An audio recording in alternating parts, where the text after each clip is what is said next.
hat, it's time to go. Hi, I'm Madam Pamita, and this is Madam Pamita's Parlor of Wonders. You can find me online at parlorofwonders.com. Well, in this episode, I'm going to give you some tips and tricks on how to choose a reader or a root worker to do work for you or to do a reading for you, and how to avoid getting ripped off or scammed. You know, I often hear stories from clients of people spending a lot of money on somewhat questionable spell work or readers who make them feel afraid or uncomfortable.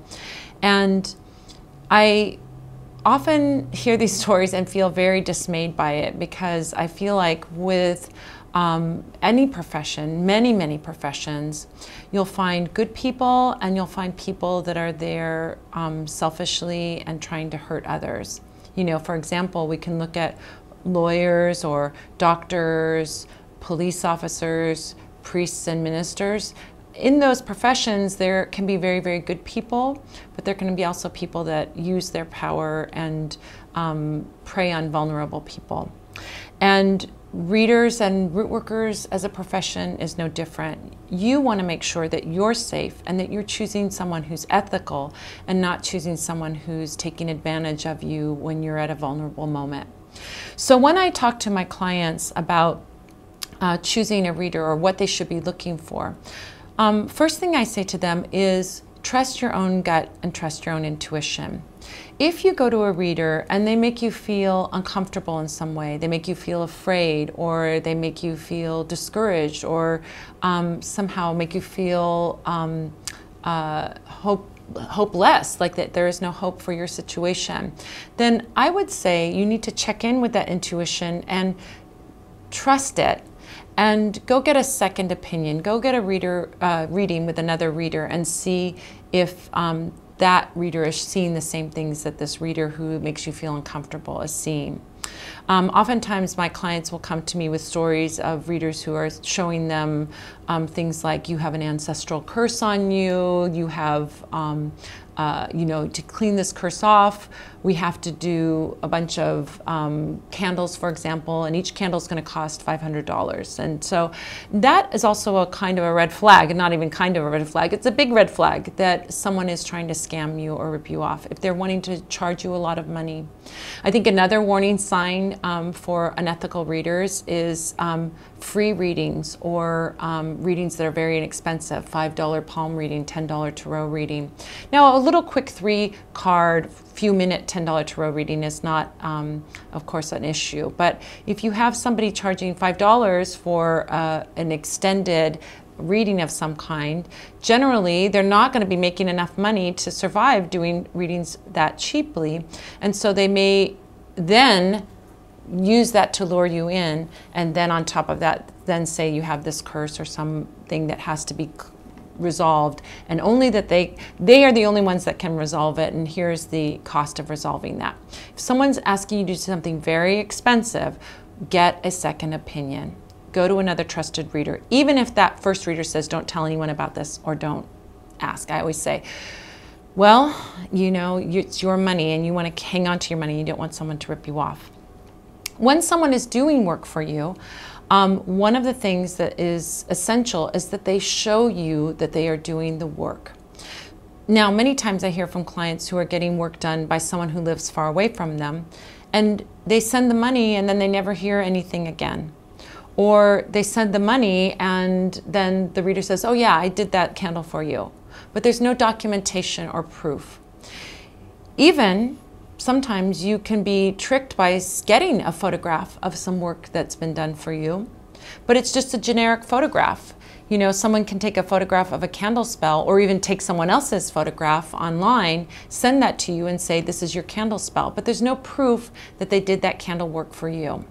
So In my shop, what I do is I do spell work for people who can't do spell work on their own or want to have the support of me doing spell work for them. And so when I do spell work for people, of course, as you can see behind me, there's candles burning all the time for clients, and they can come if they live in the Los Angeles area and visit their candle and see their candle being worked on. So we are completely on the up and up here for that. But, you know, lots of people that I have aren't close by and can't come over to visit their candle in the shop. So for every client that does candle work with me and every client that I'm doing that spell work for, I document that spell work for them so they can see the candle work was done by me for them. So what I do is when I do spell work, I take a photograph of the spell when it started. But in that photograph, I have a little placard that I write with their name and the date that the photo was taken, that the spell work was begun. And that photograph is then sent by my assistant to my client so that they can see that the work has begun. When the candle work is complete, I then do a video showing that candle completed along with that placard, and I demonstrate showing things that I see in the candle reading. You know, we do a reading, seeing about the smoke and the wax and any shapes that we may see in that candle, in the glass that the candle was burned in. Any shapes that we may see in the remaining wax and so on.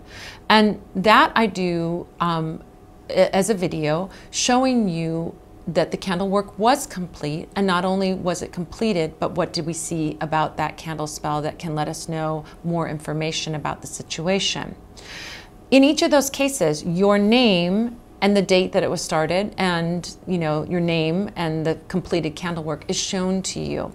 Everything is completely on the up and up. And I think that when you are doing spell work, whether you do it with me or when you do it with someone else, you want to make sure that you're getting some documentation that that spell work is completed and seeing your name. It's just like, you know, in the olden days, and they would hold a newspaper up with the date to show that a photo was taken at a certain time. You want to see your name and the date in that photograph, in that documentation, so that you know and you have proof that the candle work was done. So those are my tips, you know, very simple sort of cautionary tips on what you can do to avoid getting ripped off by someone, to avoid getting scammed by someone. There are many, many, many great ethical readers and root workers who care about their clients, who want to do good for them. And you know, there are a few bad apples, and you want to avoid those bad apples, and you definitely don't want to lose your money to someone who is just trying to get money from you. So those are my tips. Those are my pieces of advice for you, just from my own experience and from my clients' experiences on how to pick an ethical reader and avoid getting scammed.